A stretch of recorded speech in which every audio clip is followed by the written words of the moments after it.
যদি আমি তোমাকে বলি রাধা ছিলেন কৃষ্ণের সর্বস্ব, তবুও কৃষ্ণ তাকে বিয়ে করেননি।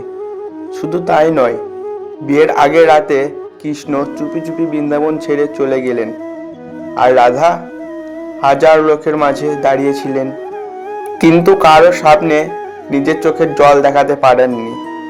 কেন জানো?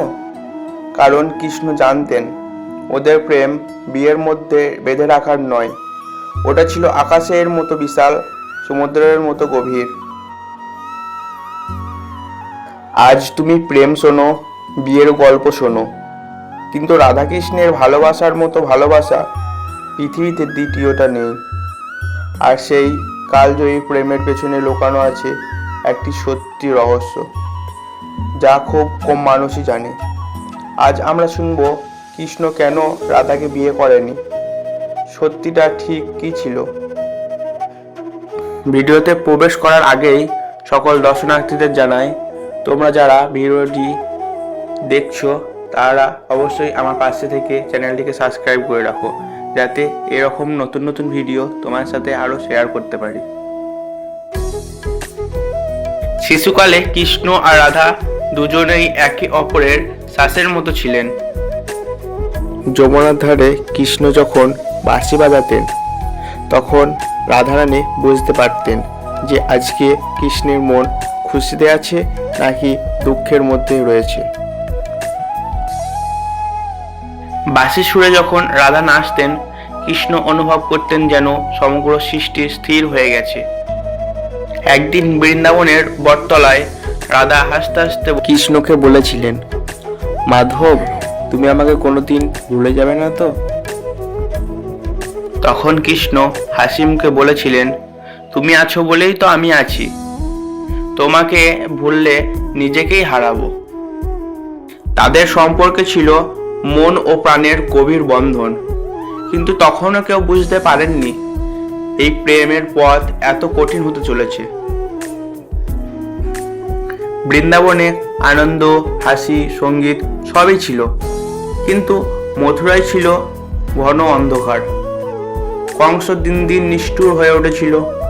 একজন সত্যিকারের ন্যায়পরায়ণ রাজা দরকার ছিল সেই মথুরায়। এই সময় দেবদী আর বাসুদেবের কথায় কৃষ্ণের কানে পৌঁছালো।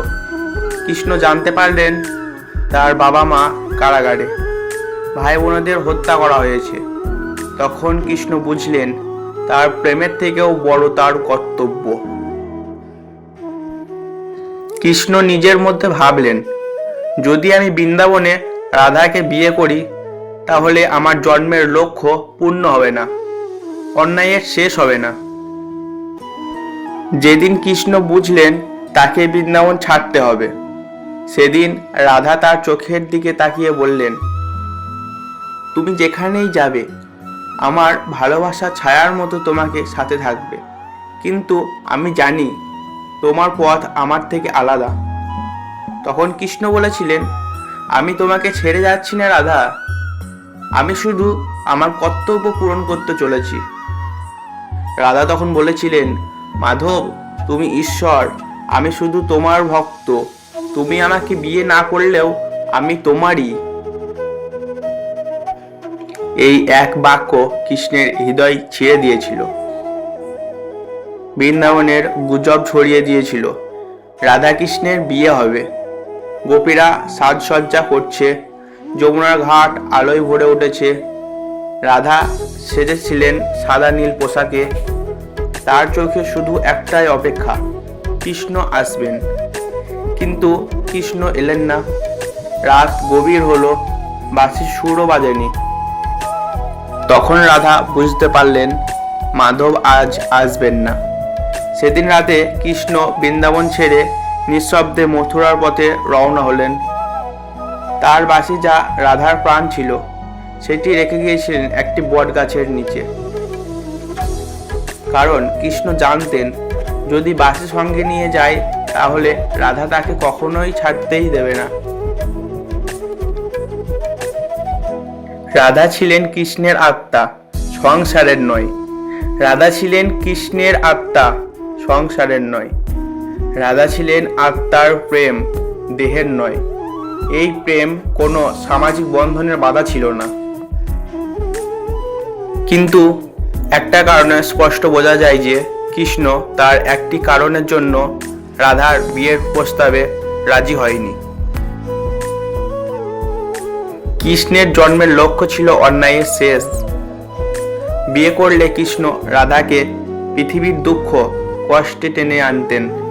রাধা ছিলেন ভক্তির প্রতীক, তিনি সংসারের জন্য তৈরি ছিলেন না। রাধা কৃষ্ণের প্রেম ছিল অনন্ত, বিয়ে হলে সেটি সীমাবদ্ধ হয়ে যেত। কিন্তু অন্যদিকে কৃষ্ণের বাবা মা যে কারাগারে বন্দী হয়ে রয়েছে, তার কি কোনো সুবিচার পেত না। কৃষ্ণ জানতেন রাধা কৃষ্ণ দুজনেই চিরন্তর, কিন্তু মানুষের চোখে এ প্রেম ব্যাখ্যাতীত। রাধা ছিলেন প্রেম, কৃষ্ণ ছিলেন ঈশ্বর, আর ঈশ্বর প্রেমকে বিয়ে করেন না, নিজের মধ্যেই ধারণ করেন। বেশ কয়েক বছর কেটে গেল, কৃষ্ণ দ্বারকায় রাজা হলেন, কিন্তু রাতের নিঃশব্দতার তিনি এখনো বাঁশির সুর শুনতে পেতেন। রাধাও বৃন্দাবনে কৃষ্ণকে ভোলেননি, কিন্তু অভিযোগও করেননি। তারা দুজনে বিয়ে করেননি, কারণ তাদের প্রেম বিয়ের থেকেও বিশাল ছিল। আজও কেউ যদি রাধাকৃষ্ণের নাম নেয়, একসাথেই নেয়, কারণ ওরা দেহে আলাদা কিন্তু আত্মায় এক। তাই আমরাও সকলে একসাথে সবাই বলে উঠি, রাধে কৃষ্ণ রাধে কৃষ্ণ, জয় শ্রীকৃষ্ণ, রাধে রাধে।